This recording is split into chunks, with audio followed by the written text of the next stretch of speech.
Prochain intervenant, Monsieur Bompard.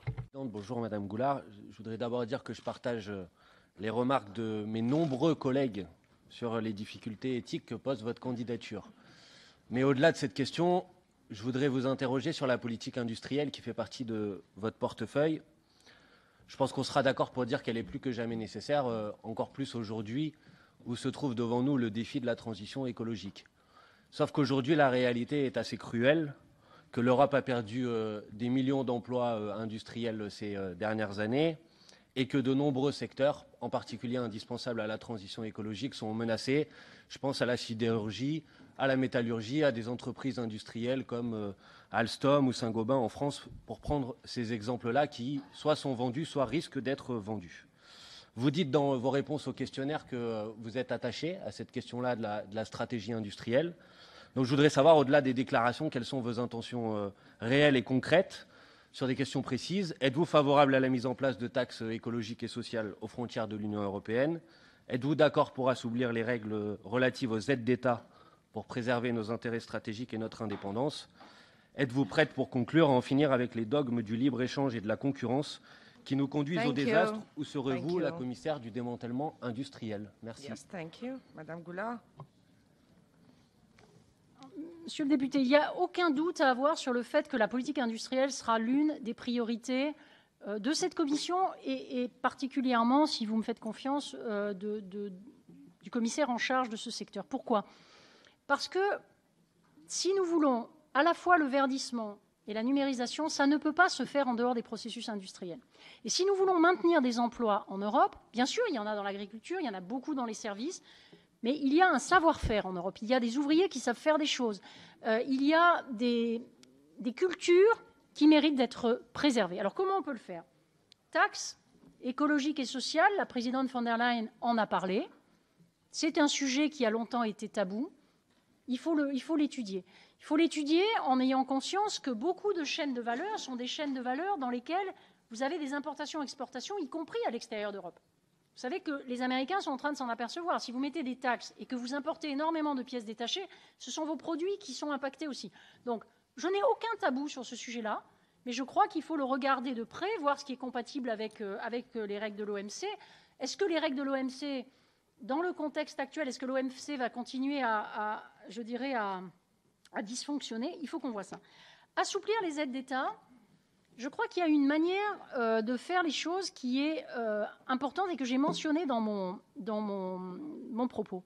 C'est que nous devons avoir des filières dans lesquelles nous faisons en sorte de mettre de l'argent public, si nécessaire, et les filières, je les ai énumérées, l'hydrogène, la voiture connectée, la santé connectée, etc. Et dans ces domaines-là, nous devons regrouper nos moyens. Et nous devons le faire au niveau public, en encourageant aussi les partenariats avec le secteur privé. Est-ce que c'est en modifiant les aides d'État au sens qu'on va permettre à la puissance publique, dans tous les cas et sur tous les sujets, d'aider n'importe quelle entreprise? Je pense que ça irait trop loin. Il est vrai que nos entreprises sont dans une compétition mondiale avec des pays qui peuvent parfois aider massivement leur industrie, par le biais des programmes de défense ou par d'autres. Et dernière chose, le dogme, c'est une question religieuse. Moi, je me bornerai à faire mon travail. Voilà, Mr. Bompard.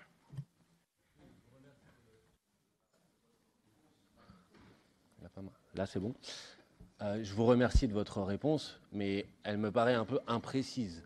Et malheureusement, mais c'est comme ça sur beaucoup d'auditions de plusieurs commissaires, vous ne pouvez pas seulement nous répondre, on va en discuter, parce que pour l'instant, on vous auditionne aujourd'hui et on nous demande de nous prononcer sur ce que vous allez faire aujourd'hui et pas demain, une fois qu'on en aura discuté.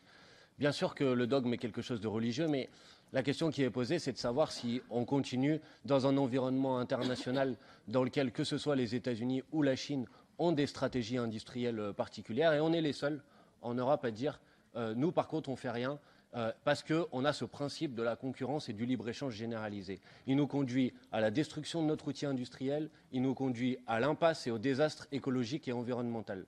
Donc, j'insiste sur la nécessité de faire en sorte que l'on puisse dorénavant se doter d'une stratégie, d'une forme de planification des secteurs industriels qu'on veut faire croître au sein de l'Union européenne et qu'on protège enfin nos savoir-faire, nos intérêts stratégiques, les intérêts de nos salariés vis-à-vis de celles et ceux qui au niveau international, n'ont pas la même attention à toutes ces grandes questions sociales et écologiques. Merci. Madame Goulard.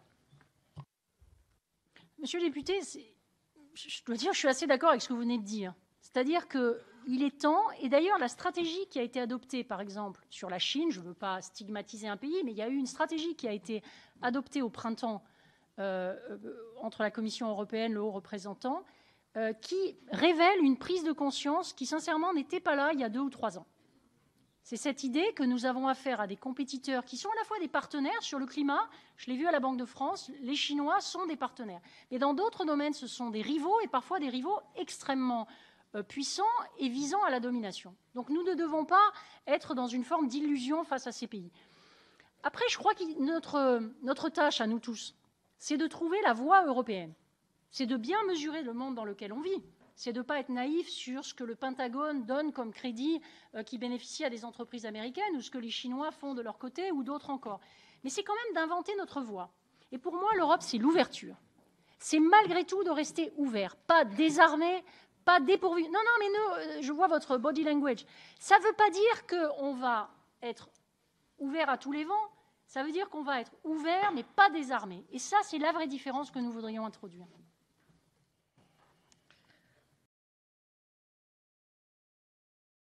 Nous devons vraiment redoubler d'efforts. Pourquoi? Parce que nous avions un modèle, ça a été dit par M. Bompard d'ailleurs, nous avons un modèle de développement qui est un modèle qui est fondé sur le carbone, qui est fondé sur la consommation, qui est fondé sur une certaine manière de vivre, de se déplacer, de manger, de produire, et que tout ça est remis en question par le changement climatique et par l'évolution de la technologie. Nous étions aussi, il faut bien le dire, les privilégiés de la planète.